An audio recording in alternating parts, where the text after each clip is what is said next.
ಶಾಮನೂರು ಅಂತ್ಯ ಸಂಸ್ಕಾರಕ್ಕೆ ಆಗಮಿಸಿದ್ದಾರೆ ಸಿಎಂ ಸಿದ್ದರಾಮಯ್ಯ. ಬಂದಿದ್ದಾರೆ ಸಿದ್ದರಾಮಯ್ಯನವರು, ಬೆಳಗಾವಿಯಿಂದ ಬಂದಿದ್ದಾರೆ.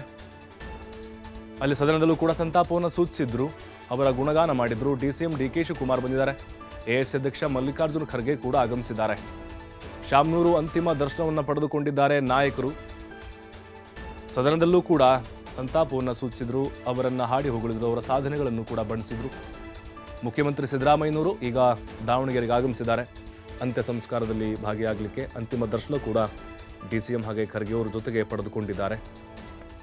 ಪಕ್ಷಕ್ಕೂ ಕೂಡ ಇವರ ಕೊಡುಗೆ ವೈಯಕ್ತಿಕವಾಗಿ ಬಹಳ ಇದೆ. ಅದರ ಜೊತೆಗೆ ಬೆಂಗಳೂರು ದಕ್ಷಿಣ ಕ್ಷೇತ್ರ ಅಲ್ಲಿ ನಿರಂತರವಾಗಿ ಆಯ್ಕೆ ಆಗ್ತಾ ಬರ್ತಾ ಇದ್ರು.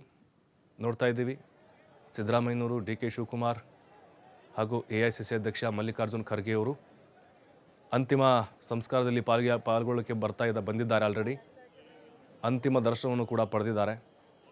ಸಿದ್ದರಾಮಯ್ಯನವರು ಡೆಲ್ಲಿಯಲ್ಲೇ ಭಾವುಕರಾಗಿದ್ದರು. ಈ ವಿಚಾರ ನಿನ್ನೆ ಗೊತ್ತಾಗ್ತಾ ಇದ್ದಂತೆ ಡಿ ಕೆ ಶಿವಕುಮಾರ್ ಅವರು ಕೂಡ ಅಷ್ಟೇ, ಅವರು ಕೊಡುಗೆ ದಾನಿ, ಅವರ ಸಾಧನೆಗಳನ್ನು ಕೂಡ ನೆನೆದಿದ್ದರು. BJPಯ ನಾಯಕರು ಕೂಡ ಬಂದಿದ್ದಾರೆ ಅಂತಿಮ ಸಂಸ್ಕಾರದಲ್ಲಿ ಭಾಗಿಯಾಗಲಿಕ್ಕೆ. ಪಕ್ಷಾತೀತವಾಗಿ ಶಾಮನೂರು ಎಲ್ಲರನ್ನೂ ಕೂಡ ವಿಶ್ವಾಸಕ್ಕೆ ತೆಗೆದುಕೊಂಡಿದ್ರು. ಅಂದರೆ ಅಜಾತಶತ್ರು ಅಂತ ಕರೀತಾರೆ. ರಾಜಕೀಯದಲ್ಲಿ ಭೀಷ್ಮ ಅಂತಾರೆ ಅವ್ರನ್ನ. ಯಾರೇ ಹೋದರೂ ಬೆನ್ನು ತಟ್ಕೊಂಡು ಮಾತಾಡ್ತಿದ್ರು. ಹೋಗಲು ಬಾರಲು ಅದೆಲ್ಲ ಕಾಮನ್ ಅವ್ರಿಗೆ. ಅಂದರೆ ಅಷ್ಟು ಪ್ರೀತಿ, ಅವ್ರ ಜೊತೆಗೆ ಲೇನ್ಸ್ಕೊಂಡೇ ಎಲ್ಲರೂ ಮಾತಾಡ್ತಿದ್ರು. ಅಂತಹ ಒಡನಾಟವನ್ನು ಉಳಿದಂತಹ ನಾಯಕರು ಕೂಡ ಹೊಂದಿದ್ರು. ಅವ್ರನ್ನ ಕಳ್ಕೊಂಡಂತಹ ದಾವಣಗೆರೆ ಜನ ಈಗ ಅನಾಥರಾಗಿದ್ದಾರೆ. ಒಂದು ಹಿರಿಯ ಕೊಂಡಿ ಕಾಂಗ್ರೆಸ್ನಲ್ಲಿ ಕಳಿಸಿದಂತಾಗಿದೆ. ಮಲ್ಲಿಕಾರ್ಜುನ ಖರ್ಗೆ ಅವ್ರನ್ನ ಭಾಳ ಪ್ರೀತಿಯಿಂದ ಕಾಣ್ತಿದ್ರು ಅವರು. ಯಾಕಂದರೆ ಮಲ್ಲಿಕಾರ್ಜುನ ಖರ್ಗೆ ಅವರ ಪುತ್ರ ಪ್ರಿಯಾಂಕ್ ಇದ್ದಾರಲ್ವಾ, ಅವ್ರ ಜೊತೆಗೆ ಸಿಕ್ಕಾಪಟ್ಟೆ ಒಡನಾಟ ಅಂತೆ. ನೋಡಿ, 94-95 ವರ್ಷ ಅಂತಂದರೆ ಅಷ್ಟು ಸುಲಭ ಅಲ್ಲ. ಈಗಲೂ ಕೂಡ ಹಾಲಿ MLA ಆಗಿದ್ದಂಥವ್ರು ಅವರು. ಹಾಗಾಗಿನೇ ಪಕ್ಷವೂ ಕೂಡ ಅಷ್ಟೇ, ಅವರಿಗೆಲ್ಲ ಸ್ಥಾನಮಾನಗಳನ್ನು, ಗೌರವವನ್ನು ಕೊಟ್ಟಿದೆ ಕಾಂಗ್ರೆಸ್ ಪಕ್ಷ.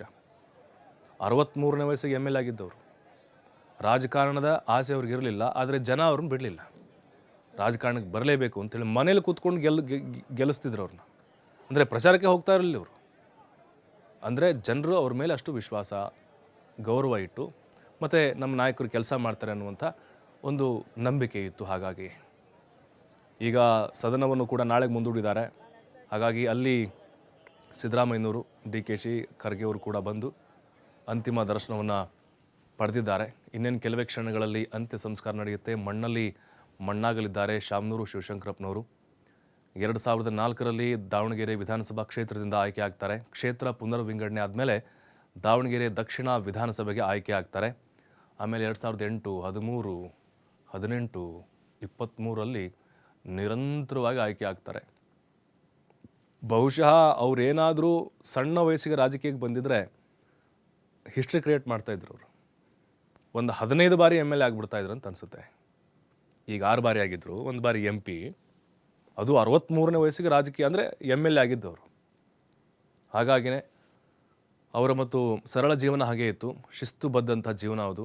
ಬೆಳಗ್ಗೆ ಎದ್ದು ಪೂಜೆಗಳನ್ನು ಮಾಡುವುದಾಗಿರ್ಬೋದು, ಜೊತೆಗೆ ಹಬ್ಬ ಹರಿದಿನ ಸಂದರ್ಭದಲ್ಲಿ ಅವ್ರ ಜೊತೆಗೆ, ಅಂದರೆ ಮನೇಲಿ ಕೆಲಸ ಮಾಡುವಂಥವ್ರಿಗೆ ಅಥವಾ ಕಾರ್ಖಾನೆ ಕೆಲಸ ಮಾಡುವಂಥವ್ರಿಗೆ ಬಟ್ಟೆಗಳನ್ನು ಕೊಡೋದಾಗಿರ್ಬೋದು, ಇವೆಲ್ಲವೂ ಕೂಡ ಪರಂಪರಾಗತವಾಗಿ ಅವ್ರ ತಂದೆಯವ್ರ ಕಾಲದಿಂದಲೂ ಮಾಡಿಕೊಂಡು ಬರ್ತಾಯಿದ್ರು. ಹಾಗಾಗಿನೇ ಜನ ಅವ್ರನ್ನ ಅಪ್ಪಾಜಿ ಅಂತ ಕರೀತಾಯಿದ್ರು ಪ್ರೀತಿಯಿಂದ. ಮತ್ತು ದೊರೆ ಅಂತ ಈಗಲೂ ಕೂಡ ಕರೀತಾ ಇದ್ದಾರೆ. ಅಂತ್ಯ ಸಂಸ್ಕಾರ ಸಕಲ ವಿಧಿವಿಧಾನದಲ್ಲಿ ನಡೆಯುತ್ತೆ. ವೀರಶೈವ ಲಿಂಗಾಯತ ಧರ್ಮದ ವಿಧಿವಿಧಾನದಂತೆ ನೆರವೇರಿಸಲಾಗುತ್ತೆ. ಮಣ್ಣಲ್ಲಿ ಮಣ್ಣಾಗ್ತಾರವರು. ಅವರು ಈಗ 3 ಪುತ್ರರಿದ್ದಾರೆ. ಹಿರಿಯ ಪುತ್ರರು ಎಲ್ಲ ಅಂತ್ಯ ಸಂಸ್ಕಾರದ ವಿಧಿವಿಧಾನಗಳನ್ನು ನೆರವೇರಿಸ್ತಾರೆ. ಸಿದ್ದರಾಮಯ್ಯನವರು, ಮಲ್ಲಿಕಾರ್ಜುನ ಏನಿದ್ದಾರೆ ಅವ್ರ ಪುತ್ರ, ಅವರಿಗೆ ಸಾಂತ್ವನ ಹೇಳ್ತಾ ಇದ್ದಾರೆ, ನೋಡ್ತಾ ಇದ್ದೀವಿ ನಾವು. ಅವ್ರ ಕುಟುಂಬಸ್ಥರಿಗೂ ಕೂಡ ಸಮಾಧಾನ ಮಾಡ್ತಾ ಇದ್ದಾರೆ. ವಯಸ್ಸು ಹಿರಿದಾಗಿರ್ಬೋದು ಅವ್ರದ್ದು, ತುಂಬು ಜೀವನ, ಸ್ಫೂರ್ತಿದಾಯಕವಾದಂಥ ಜೀವನ. ಆದರೆ ಆ ಮುಖದಲ್ಲಿ ಕಳೆ ಯಾವತ್ತೂ ಅದು ವಯಸ್ಸಾಗಿದೆ ಅಂತ ಅನ್ನಿಸ್ತಾ ಇರಲಿಲ್ಲ. ಅಂದರೆ ಏಜ್ ನಂಬರ್ ಅಂತಾರಲ್ಲ, ಹಾಗೆ ಇರ್ತಾಯಿದ್ರು ಅವರು. ಅವರ ಆ ಊಟದ ಪದ್ಧತಿ ಕೂಡ ಹಾಗೆ ಇತ್ತದು. ಖಡಕ್ ರೊಟ್ಟಿ, ಮೊಸರು ಮತ್ತು ಚಟ್ನಿ, ಸೊಪ್ಪು, ಅಂದರೆ ಆ ಪದ್ಧತಿನೇ ಹಾಗೇ ಬರ್ತಾಯಿತ್ತು. ಹಾಗಾಗಿನೇ ಅಷ್ಟು ಹೆಲ್ತಿಯಾಗಿದ್ದರು ಅವರು. ಸಿದ್ದರಾಮಯ್ಯನವರು ಮತ್ತು ಡಿ ಕೆ ಶಿವಕುಮಾರ್ 15 ದಿನದ ಹಿಂದೆ ಆಸ್ಪತ್ರೆಗೆ ಹೋಗಿ ಅವರ ಆರೋಗ್ಯವನ್ನು ವಿಚಾರಿಸಿ ಬಂದಿದ್ದರು. ನಿನ್ನೆ ಸುದ್ದಿ ತಿಳಿತಾ ಇದ್ದಂತೆ ದೆಹಲಿಯಲ್ಲೇ ಕಾಂಗ್ರೆಸ್ ನಾಯಕರು ಭಾವುಕರಾಗ್ಬಿಟ್ರು. ಈಗ ಸದನವನ್ನು ನಾಳೆಗೆ ಮುಂದೂಡಿ ಸರ್ಕಾರವೇ ಬಂದುಬಿಟ್ಟಿದೆ. ಈಗ ಸರ್ಕಾರವೇ ಅವರ ಅಂತಿಮ ಸಂಸ್ಕಾರದಲ್ಲಿ ಪಾಲ್ಗೊಳ್ಳಕ್ಕೆ ಬಂದಿದೆ ಅಂತ ಹೇಳ್ಬೋದು. ಅಜಾತ ಶತ್ರು ಅಂಥೇಳಿ ಶಾಮನೂರು ಶಿವಶಂಕರಪ್ಪನವರು ಗುರುತಿಸಿಕೊಂಡಿದ್ದರು. ಬಿ ಜೆ ಪಿಯಲ್ಲಿ ಕೂಡ ಒಳ್ಳೆಯ ಒಡನಾಟ ಇತ್ತು ಅವ್ರಿಗೆ, ಬಹಳ ಅತ್ಯಾಪ್ತರಿದ್ದಾರೆ. ಮತ್ತು ಅವರ ಸಮುದಾಯ ವೀರಶೈವ ಸಮುದಾಯ ಅಂತ ಬಂದಾಗ ಮೊದಲಿಗರಾಗಿ ನಿಲ್ತಾ ಇದ್ರು. ಅವ್ರ ಮಾತನ್ನು ಯಾರೊಬ್ಬರು ಮೀರ್ತಾ ಇರಲಿಲ್ಲ. ಬೆಂಗಳೂರಲ್ಲಿ ಇಲ್ಲಿ ಕಚೇರಿ ಇದೆ ಅವ್ರದ್ದು, ಪ್ಯಾಲೇಸು ಗ್ರೌಂಡ್ ಹೋಗೋ ಕಡೆ. ಅಲ್ಲಿ ಸಾಕಷ್ಟು ಸಭೆಗಳನ್ನು ಮಾಡ್ತಾಯಿದ್ರು. ಸಮುದಾಯ ಅಂತ ಬಂದಾಗ ಹೋರಾಟ ಕರೆ ಕೊಡ್ತಾಯಿದ್ರು, ಎಲ್ಲರನ್ನ ವಿಶ್ವಾಸಕ್ಕೆ ತೆಗೆದುಕೊಳ್ತಾ ಇದ್ರು. ಸರ್ಕಾರ ಯಾವುದೇ ಇದ್ರೂ ಕೂಡ ಬಡಿದೆಬ್ಬಿಸುವಂಥ ಕೆಲಸ ಅವ್ರು ಮಾಡ್ತಾಯಿದ್ರು. ಈಗ ಅವರಿಲ್ಲ ಅಂಥೇಳಿ ಅವ್ರ ಕುಟುಂಬಸ್ಥರಿಗೆ ಇನ್ನೂ ಅರಗಿಸಿಕೊಳ್ಳೋಕ್ಕಾಗ್ತಾ ಇಲ್ಲ.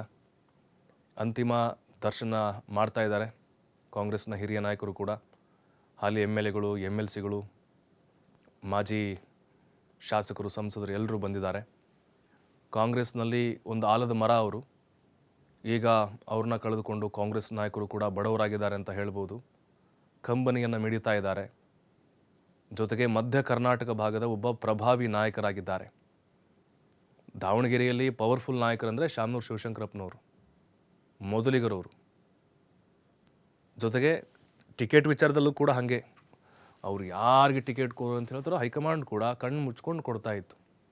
ಮತ್ತು ಅವರು ಗೆದ್ದು ಬಂದಂಥ ಉದಾಹರಣೆಗಳು ಸಾಕಷ್ಟಿದ್ದಾವೆ ಇವ್ರ ಹೆಸರು ಮೇಲೆ. ಹಾಗಾಗಿನೇ ಅವ್ರ ಪುತ್ರ ನೋಡಿ ಮಲ್ಲಿಕಾರ್ಜುನ್ ಅವರು ಕೂಡ ರಾಜಕಾರಣದಲ್ಲಿ ಈಗ ಸಚಿವರಾಗಿದ್ದಾರೆ. ಅವರು ಕೂಡ ನಿರಂತರವಾಗಿ ಆಯ್ಕೆ ಆಗ್ತಾ ಬರ್ತಾ ಇದ್ದಾರೆ. ಅವ್ರ ಸೊಸೆ ಕೂಡ ರಾಜಕೀಯ ಕ್ಷೇತ್ರ ಕಾಲಿಟ್ಟು MP ಆಗಿದ್ದಾರೆ. ಆಮೇಲೆ ಅವ್ರ ಇಡೀ ಕುಟುಂಬ ಏನಿದೆ ಭಾಳ ಸಂಸ್ಕಾರಯುತವಾದಂಥ ಕುಟುಂಬ ಅವ್ರದ್ದು. ಯಾವುದೇ ಕಳಂಕ ಶಾಮನೂರು ಶಿವಶಂಕರಪ್ಪನವ್ರಿಗೆ ಅಂಟಿಕೊಳ್ಳಿಲ್ಲ. ಕ್ಲೀನ್ ಇಮೇಜನ್ನು ಹೊಂದಿದಂಥ ನಾಯಕರವರು.